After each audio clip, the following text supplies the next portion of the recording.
In this video, we're gonna talk about the 5 things you need to know before you start your detailing business. This is whether you're doing it as a mobile detailer, shop-based, home-based, whether you're just washing cars, or you're trying to do high-end premium paint correction services. These 5 things will apply to you in any of those businesses or business models that you're going after. Now, if you want a more thorough guide, just check the description box down below for those guides, and follow me on Instagram because I'm posting a lot of content and answering a lot of DMs over there. So let's get straight into it. Number one is gonna be different type of weather and work environments that you're in. And what I mean by that is weather is, of course, you're gonna go through different, it's not always gonna be a sunny, breezy, joyful, beautiful day. There's gonna be times where it starts off as a decent day, then it turns terrible, and then rain, overcast, the sunlight go down fast on you. So you're always going to be battling some type of weather, because it can also just be too hot. Here in Texas, it gets too hot all the time. In Arizona, it gets too hot. If you're somewhere that gets cold weather, it's going to be too cold sometimes. So you're not always going to have perfect weather. Of course, again, depends where you live, because some places can have almost perfect weather.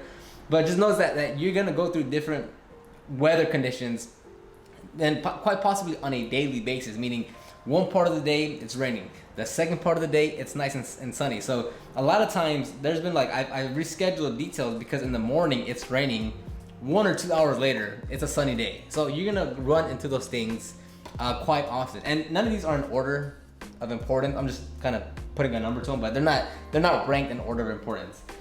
Second is going to be your work environment. Again, this is primarily for a mobile detailer where if you work in your driveway at home, you have control of your area. You can move cars around. You can create space for yourself. When you're on a mobile job and at someone's location, whether it's at their home, apartment, or work location, you're not always going to be completely in control of the area that you work in. Now, maybe you can move the car around in the parking lot, in the parking garage, in the driveway, but even then, the driveway might be too narrow. The street you might have to detail on the street. On the side of the road, of course, on the curb side of the street at a home location. The apartment might be real tight locations that you have to work out of. So it's not always going to be ideal conditions. So when you're working at home, you're like, okay, this is nice. I'm moving around. I got my stuff over there. As a mobile detailer, you're gonna be sometimes very limited on what you can work with. Or let's say it's starting to rain, so you move the car inside, and in the garage there's no lighting, so you have crap lighting conditions. Yes, you can bring your light, but it's nothing as if you can have the car outside in the sun. And on top of that, it's a real tight, confined space, so you're just battling, opening the door, trying to squeeze yourself in, putting bottles somewhere, and you're trying to remember where they are. So this is a biggie, more so for mobile detailers than anything, but definitely one to keep in mind. Number 2 is weather problems. It kind of ties into the first one, but also it's different. So if you are mobile, it rains out, you're most likely not going to work that day because it's raining out, assuming that it's gonna rain the whole day. If you're shop-based, you get away with this a little more, but it's not entirely a safe bet just because you're shop-based or home-based.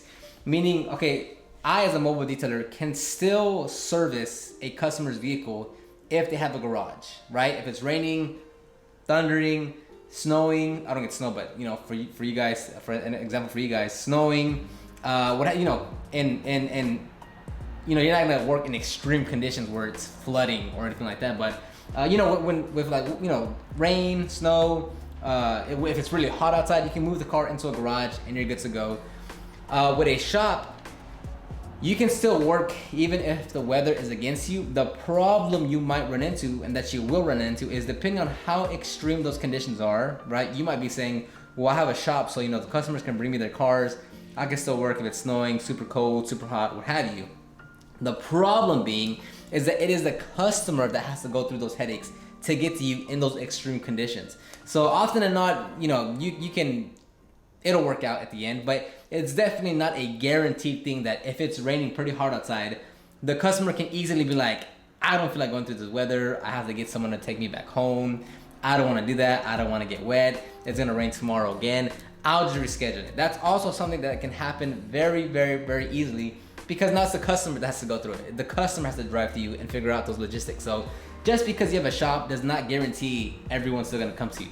Now, if you have a more premium based shop where you're offering higher end services and you keep the cars for 1 or 2 days, that's good to go too, because they can still deliver it a day before, a day after, and you can keep that car for however long to complete the detail. But you will have weather problems regardless if you're mobile or shop based.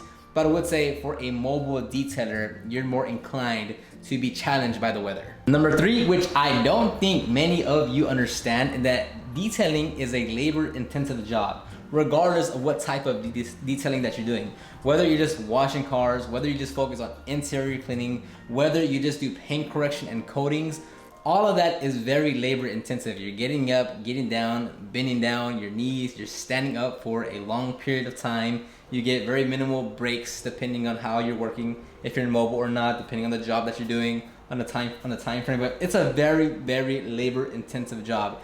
If you're watching these videos and you're like, man, that looks so cool to polish paint, to clean leather, and that's all you're going off, and if you've never actually gone outside to clean the vehicle for 6 hours, you're gonna have a little bit of an awakening of how much effort is actually put into detailing, because it looks fun. It's a cool thing to do to restore or to just bring back life into whatever surface you're cleaning.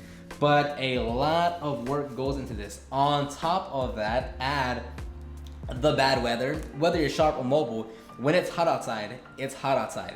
And you'll feel it whether you're in your shop, unless you have a full AC unit and all that jazz. But it's gonna intensify when it's really cold, when it's really hot, if it's windy.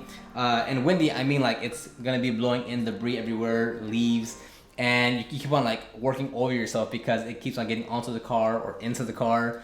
So it is very, very labor intensive. And I don't mean you have to be, a super fit person to be able to do this, but it does help to be somewhat active with your body to actually detail. If you never work out, if you never go do cardio, if you eat bad, and then you're asked to, go up a flight of 5 stairs, right? You're gonna be gassing out by the time you get midway or to the top. Same thing with this, you're on a time clock, you have to finish the car in a certain time, you have to move a lot, it's a lot of bending down, getting up, moving things around. So it can get you tired, and you can most definitely feel the aches and pains, and you can be sore the next day if you're not accustomed to long durations of work. So this one is a biggie. It is very labor intensive. Don't forget that. Number 4, as I mentioned, and the third one is that you're gonna have to work fast. You are on a deadline. If you're detailing at home on your personal vehicle, on your wife's car, your sister's car, your mom's car, your dad's car, your brother's car, is that it's your personal vehicle essentially, right? You're at home. You want to make sure you're polishing everything correctly. You're gonna double check your work with the light. You're gonna make sure the leather is cleaned evenly, and you're doing all these things to take your time because you're liking it. It's fun. You're passionate about it. Maybe it's a new hobby of yours. You enjoy doing it. It's relaxing for you after work. It's all these things, right? When you're doing this as a business, there's a time clock. You have a certain amount of time to finish the detail, and it's up to you because you're getting paid for this now. You have to be able to finish it in that time frame to make the money you want to make. Because you can spend as many hours as you want there, right? But your hourly rate is going to keep on going down by the hour that you spend there. So you can charge, whoa, that's terrible. You can charge your $100 and be like, okay, I'll finish it in 4 hours. That's $25 an hour. Great.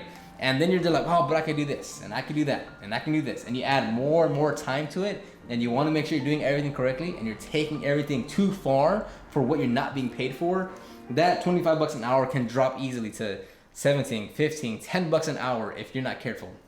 So you have to work fast, you have to be efficient, and you have to work with the constraints that the customer is giving you with their budget and the service that they hired you to perform. Number 5, which I'm not saying this is the most important, but this is the most important of all of them. If you want, at least if you want a successful, profitable detailing business, you want to pay attention to this one. That's all I'm saying. Is that when you start your detailing business, you have to make sure in your little noggin that you are a business owner first, and then you're a detailer, right? This one's gonna come first, this one's gonna come second. Just by default, it has to be that way.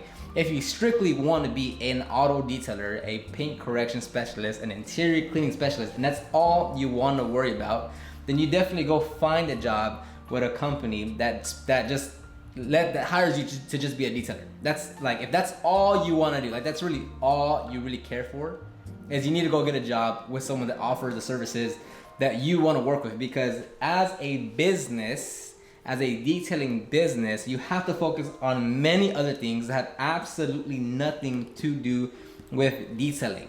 That's going to be things like your sales, your marketing, your operation, your finances, things that you won't even go outside in the garage or pick up a detailing tool to do. It's completely like, this is what every business has to do in order to be successful and profitable and successful for more than like 6 months. So if you want to just clean cars, like that's literally all you want to do, it's best you find a job that with a company that offers those services that you want to do. If you want to, run your own thing and make sure it's successful, think like a business owner first. I see it so many times, too many times, where people email me and they're like, hey man, like, I started my business 6 months ago. I'm not really getting customers. I'm not happy where I am. I'm not making that much money. And then I ask them a few questions and they're like, yeah, I'm looking at the tools and products that I need to buy. I've been researching a lot on YouTube. I'm looking to go get trained at some facility in wherever. I'm trying to build a logo, like all these things that have absolutely no meaningful impact on the growth of your business. Like they're more of a detailer focusing on detailing things rather than someone that's a business owner focusing on growing their business.